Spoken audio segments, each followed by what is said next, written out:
नमस्कार। आज के इस वीडियो में मैं बात करने वाला हूँ क्लास 9 का मैथ्स चैप्टर 1, जो कि चैप्टर 1 क्या है मेरी संख्या पद्धति। ठीक है, तो अभी तक आप मेरे चैनल पर अगर यदि नए हैं तो चैनल को सब्सक्राइब कीजिए, वीडियो को लाइक कीजिए और वीडियो को अपने दोस्तों के साथ शेयर कीजिए जो कि क्लास 9 में पढ़ते हैं और वो भी चाहते हैं कि मैथ में हम अच्छी नंबर्स लाएँ एग्जाम में, तो उनके साथ शेयर कीजिए, क्योंकि हम आप लोगों को मैथ्स एकदम अपनी भाषा में, आसान भाषा में आप लोगों को बताते हैं। तो चलिए बिना लेट किए हुए हम शुरुआत करते हैं संख्या पद्धति। सबसे पहले हम बात करते हैं संख्या पद्धति में संख्या की, कि संख्या होती क्या चीज़ है, संख्या होती क्या है। ठीक है, संख्या देखिए, संख्या मेरा जो होता है सो संख्या दो प्रकार का होता है। कौन कौन सा प्रकार का होता है? एक होता है, यहाँ से दो प्रकार की संख्याएं होती हैं। एक होता है वास्तविक संख्या, वास्तविक संख्या, और दूसरी होती है काल्पनिक संख्या। दूसरा क्या होता है? काल्पनिक संख्या। और पुनः अगर यदि मैं बात करूं वास्तविक संख्या में, तो वास्तविक संख्या का दो प्रकार होता है। ठीक है, वास्तविक संख्या का पुनः दो प्रकार होता है। कौन कौन सा होता है? परिमेय संख्या, परिमेय संख्या और अपरिमेय संख्या, और अपरिमेय संख्या। ठीक है, ये होती संख्या। संख्या देखिए दो प्रकार का होता है, फर्स्ट वास्तविक संख्या, दूसरा काल्पनिक संख्या। देखिए चैप्टर को अगर यदि हम तुरंत स्टार्ट कर देते हैं और आपको वहाँ पे बताएंगे कि परिमेय संख्या क्या होता है, अपरिमेय संख्या क्या होती है, वास्तविक संख्या क्या होती है, तो आपको समझ में नहीं आएगा। इसीलिए चैप्टर की एक्सरसाइज बताने से पहले मैं थोड़ा आप लोगों को चैप्टर का नाम जो दिया हुआ है संख्या पद्धति, तो इसके बारे में मैं समझा लेता हूँ, ताकि आप लोगों को चैप्टर जो एक्सरसाइज है उसको बनाने में क्या हो, आसानी मिले।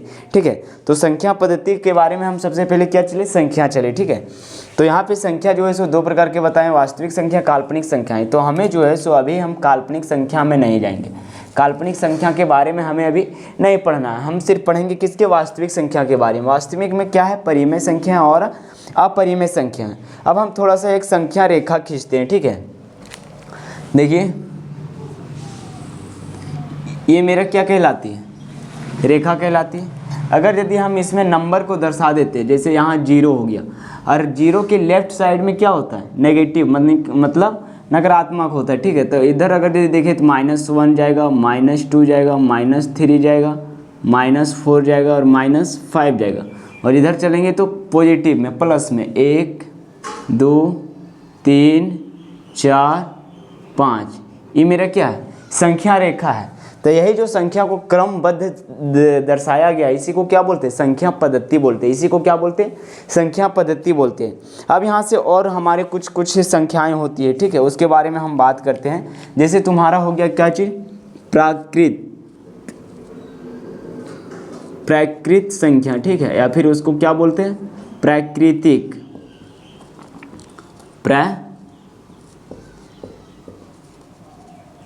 प्राकृतिक संख्या, प्राकृत संख्या या फिर प्राकृतिक संख्या बोलते हैं। तो वैसी संख्या, इसमें हम डेफिनेशन में अगर यदि बात करें लिखने के लिए तो क्या लिखेंगे, वैसी संख्या, वैसी संख्या जो 1 से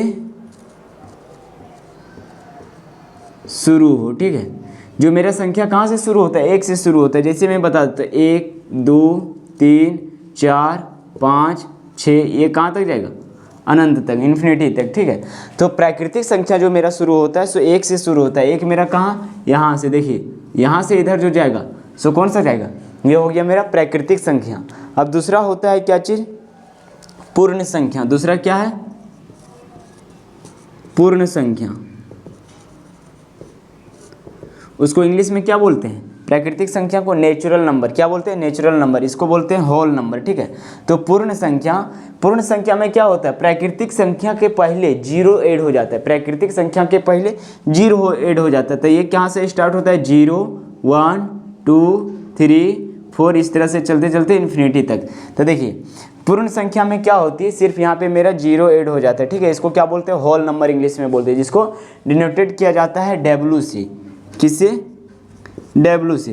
तो यहाँ देखिए, यहाँ 0 है तो यहाँ से इधर जो संख्या रहेगी ये कौन सा रहेगा, ये रहेगा मेरा पूर्ण संख्या, ये मेरा कौन सा रहेगा, पूर्ण संख्या रहेगा। अब आया इंटीजर, जिसको बोलते हैं पूर्णांक, क्या बोलते हैं, पूर्णांक, ठीक है, पूर्णांक।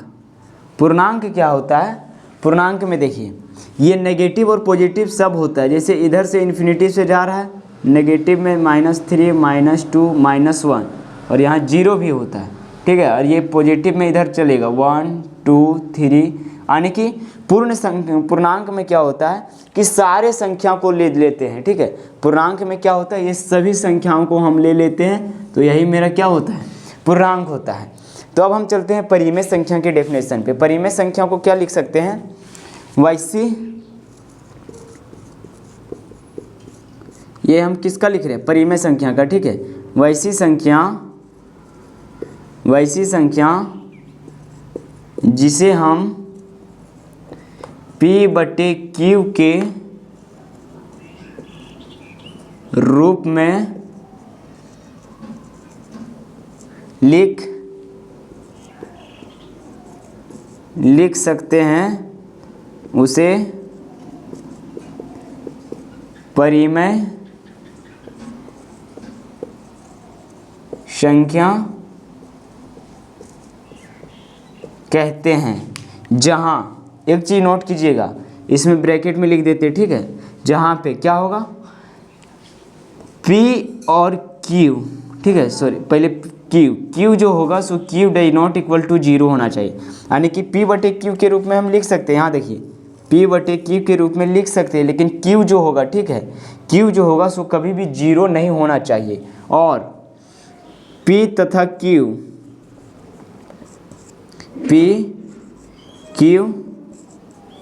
पूर्णांक हो,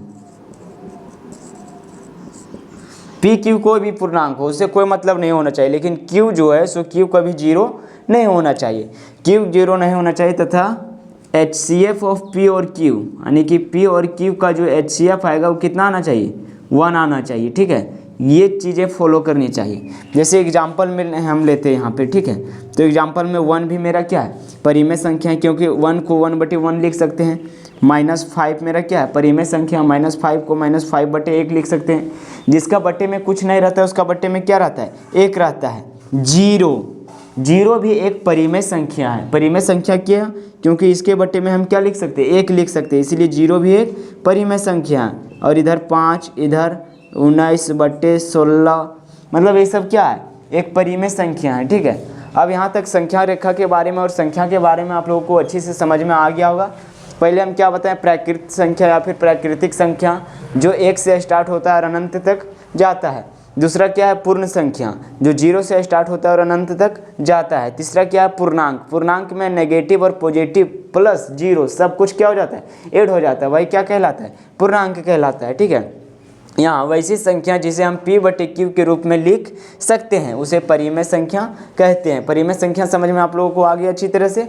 अब चलिए हम चलते हैं क्वेश्चन, यानी कि किताब की एक्सरसाइज 1.1 में।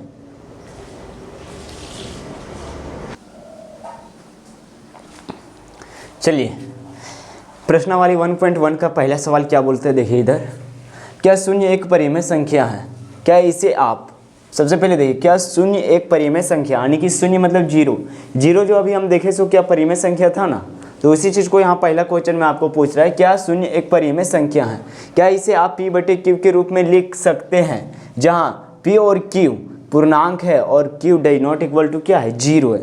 तो हमें पूछ रहा है कि क्या शून्य, यानी कि यहाँ सॉल्यूशन में लिखेंगे शून्य जो है सो परिमेय संख्या है, तो यहाँ लिखना है हाँ, क्या लिखना है, हाँ शून्य परिमेय संख्या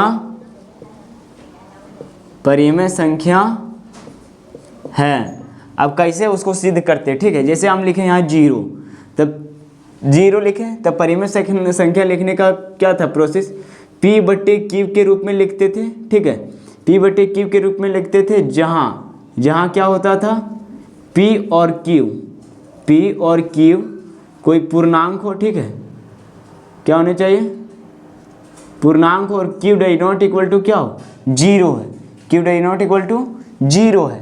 तो देखिए यहाँ जीरो जो मेरा था वो पूर्णांक में आता था। पूर्णांक में कौन कौन सी संख्या आती थी, यानी कि नेगेटिव वैल्यू भी आता था, पॉजिटिव वैल्यू भी आता था और जीरो भी आता था। पूर्णांक अभी बताए ना संख्या में, तो इसीलिए मैंने चैप्टर स्टार्ट करने से पहले आपको पूरी संख्या के बारे में क्या किया, समझा दिया, ठीक है। और परिमेय संख्या कैसे लिखते हैं, p/q के रूप में। तो इसके नीचे कुछ नहीं तो हम क्या लिख सकते हैं, एक लिख सकते हैं ना।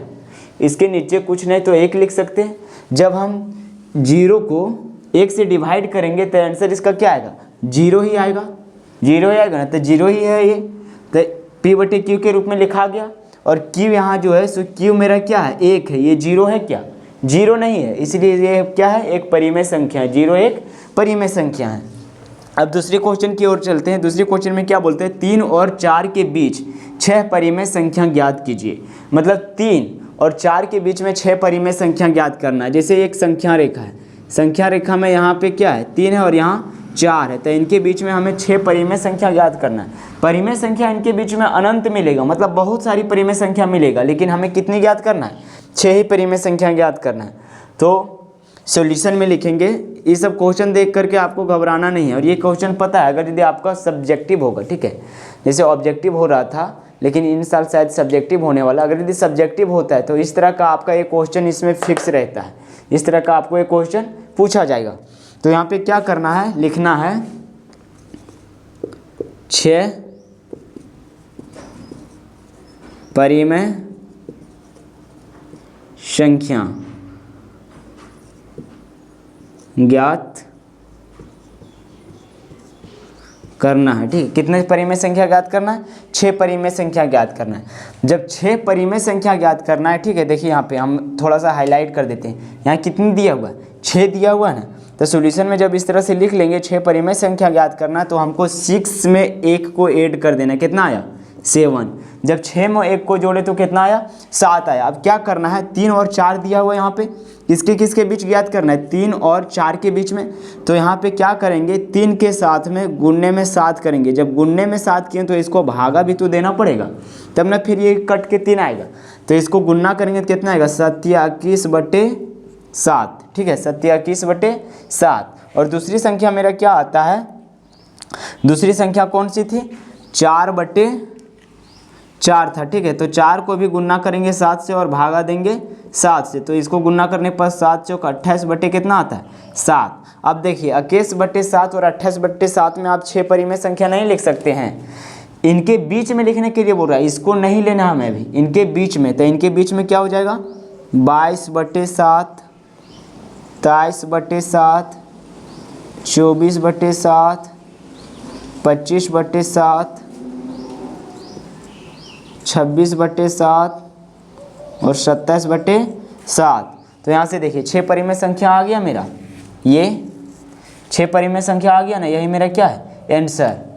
अब चलते हैं हम लोग अगली क्वेश्चन, तीसरी क्वेश्चन की और देखिए आगे क्वेश्चन नंबर 3 में क्या बोल रहा है कि 3/5 और 4/5 के बीच में 5 परिमेय संख्या ज्ञात करने के बोल रहा है। कितनी परिमेय संख्या ज्ञात करने के बोल रहा है, 5। कौन कौन से, 3/5 और 4/5। तो जितनी परिमेय संख्या में ज्ञात करना बोलेगा उतने में से क्या करना है, एक ऐड कर देना। तो 5 + 1 करेंगे बराबर क्या आएगा, 6 आएगा। अब क्या करना है, जो जो संख्या दिया रहेगा उसमें 6 से गुणना करना है और 6 से भागा करना है। तो 3/5 गुणना करेंगे 6 और भागा करेंगे 6, तो 6 × 18 और 6 × 5 = 30।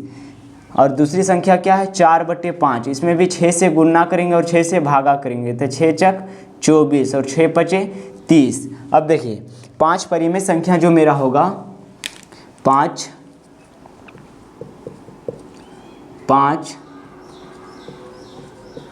परिमेय संख्या, ठीक है। तो 5 परिमेय संख्या जो मेरा होगा क्या होगा, इनके और इनके बीच में लेना, यानी कि 18/30 नहीं लेना और 24/30 नहीं लेना, इसके बीच में क्या हो जाएगा, 19/30 हो जाएगा पहला, दूसरा में 20/30, तीसरा में 21/30, चौथा में 22/30, 23/30, 1 2 3 4 5 तो यही हो गया। बस यहाँ पे क्या करेंगे, छोड़ देंगे। तो 5 परिमेय संख्या हो गया। अब देखिए चौथा सवाल में क्या बोलता है कि नीचे दिए गए कथन सत्य यानी कि सत्य मतलब सही है या असत्य यानी कि गलत है, कारण के साथ में अपने उत्तर दीजिए। मतलब आपको कारण भी बताना है, सिर्फ सत्य और असत्य नहीं लिखना है, उसका कारण देना है।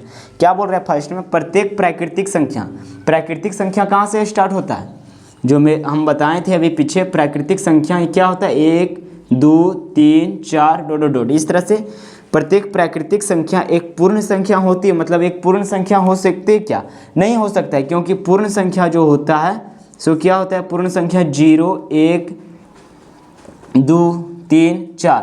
तो क्या बोल रहा है कि प्रत्येक प्राकृतिक संख्या एक पूर्ण संख्या होती है, हाँ होती है, क्योंकि पूर्ण संख्या जो है सो पूर्ण संख्या में 0 ऐड हो जाता है और वही का वही प्राकृतिक संख्या सब क्या होता है, रहता है। तो ये क्या है मेरा, सत्य है, क्या है, सत्य है, ठीक है।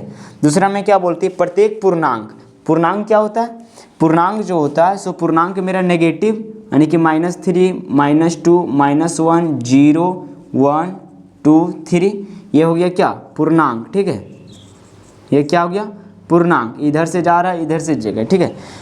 प्रत्येक पूर्णांक एक पूर्ण संख्या होती है। देखो प्रत्येक पूर्णांक एक पूर्ण संख्या होती है क्या, नहीं होती है। कैसे नहीं होती, क्योंकि मेरा जो पूर्ण संख्या होता है सो यहाँ से सिर्फ पॉजिटिव वैल्यू होता है और 0 होता है। तो ये जो होता है सो मेरा क्या होता है, पूर्ण संख्या होती है, और इधर जो है सो पूर्णांक है। तो ये क्या हो जाएगा, असत्य हो जाएगा, क्या हो जाएगा, असत्य हो जाएगा, मतलब ये गलत हो जाएगा, क्योंकि प्रत्येक पूर्णांक जो है सो पूर्ण संख्या नहीं होती है। अब प्रत्येक परिमेय संख्या एक पूर्ण संख्या होती है, प्रत्येक परिमेय संख्या एक पूर्ण संख्या होती है। जैसे देखिए प्रत्येक परिमेय संख्या को हम किससे लिख सकते हैं, p/q के रूप में। परिमेय संख्या जो होता है वो p/q के रूप में। और पूर्ण मेरा क्या होता है, पूर्ण जो होता है सो सीधा होता है, गिनती 1 2 3 4 और यहाँ 0 से शुरुआत होता है। तो ये होगा क्या, ये भी नहीं होगा, तो ये भी क्या हो जाएगा, असत्य हो जाएगा, ठीक है। ये भी क्या हो जाएगा, असत्य हो जाएगा, नहीं ये भी गलत है, ये भी गलत है, ये सिर्फ क्या है, सही है। तो आज का वीडियो यहीं पे ख़त्म होता है। और वीडियो को अच्छा लगे, समझ में बढ़िया से आता है तो अपने दोस्तों के साथ शेयर कीजिए, और चैनल पे नए हैं तो चैनल को सब्सक्राइब कीजिए। धन्यवाद।